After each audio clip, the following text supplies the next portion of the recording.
There's a certain level of vehemence, it seems to me, that's directed at me, directed at the president.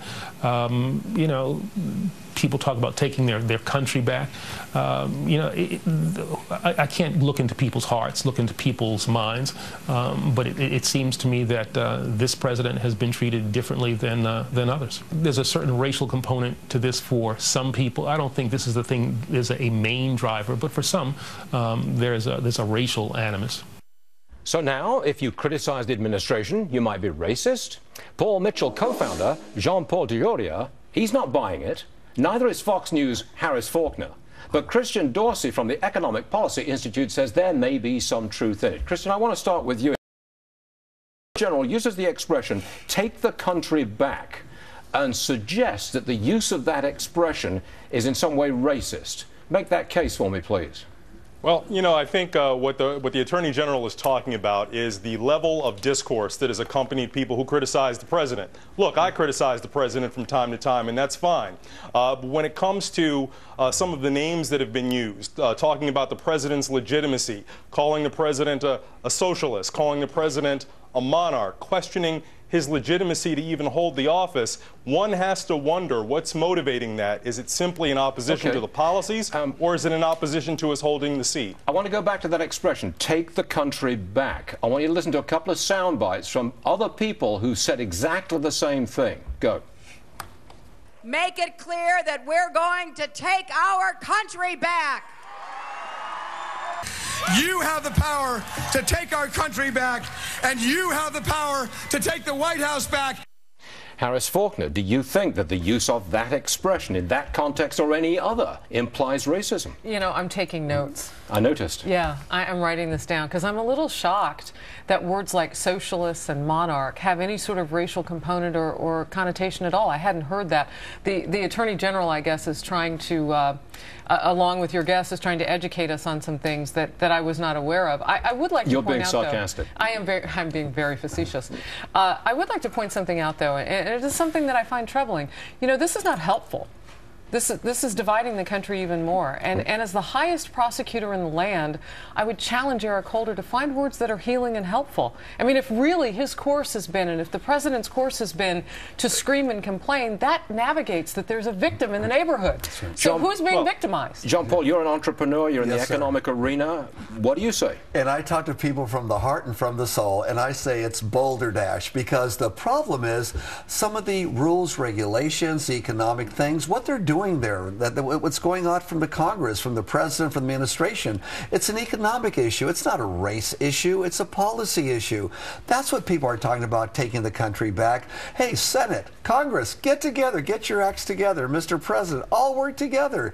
Don't separate people. You think it's got nothing to do with race? Absolutely not. You can be critical of his economic policy, say it's a failure or it's incompetence, and you imply no racial animus at all. Nor do that is correct, nor do the majority of people. And I'm really surprised that the highest office, legal office in the country is saying that. Very, very surprised. Christian, come back in. Let's be quite fair. Eric Holder did not say it was the majority of people. He said that there is a racial component to some of the animus. And let's not be naive. If you look at any public message board where people talk about the president, as I'm so glad we have the right to do in this country, you will see direct evidence of this racial animus. It doesn't mean, however, that this is the majority of what people are feeling. It's a component, and he put it in its proper place. If we want to have a proper conversation about how to move this country forward, I think everybody, including the president, would welcome that. But what we've instead seen is a lot of personal name calling, a lot of personal attacks that are not meant to bring the country together, but to actually keep us divided. Okay. Yeah, but how is the word socialist or monarch a racist term? Can you explain that to me, Christian? Because I don't get it. Well, because when I don't see anything that can properly be described as what the president has pursued that is monarchistic or socialistic. But there's nothing. These are names meant to evoke. Christian, there is nothing implicitly racist about calling someone a monarch. No. or a socialist. There's no racial involvement there whatsoever. Jean-Paul, come into this. Yes, I think if he said it's a little teeny weeny amount of the people, not a small amount, but teeny weeny amount, he may be correct. But a teeny weeny amount, blame people for different things. You know what I think it is? I think that they're kind of lost right now, with all due respect to our government. We support our government. They're kind of lost right now. They're coming up with reasons why. How about just face the truth? There's a lot of policy out there people don't agree with. A lot of economic issues we don't agree with. That's what it's all about. Don't shift the blame. America still works. Well, and Stu, you know, if he's going to play the race card and represent, I would suppose, the president in all of this too. If by proxy the president's going to play the race card too. We do have a situation down at our border that involves people of color. Yep. And so if you really want to talk about race in this country, we can talk about how you're going to solve that border crisis, and we can bring a racial component right into the conversation, because that is one that does deserve our attention right now. Christian, go ahead. Well, you know, I certainly think that the Attorney General was responding to a question, and I think his words, if you look at them, there's really not much to argue with at all. This was not the lead statement. This was not his thesis. This was not why he came to speak. He is just simply addressing what is, in fact, a fact about public discourse. But I tell you what, Christian, I tell you what, it makes me feel uncomfortable, because I do often criticize the president on grounds of competence and the efficiency of his policies.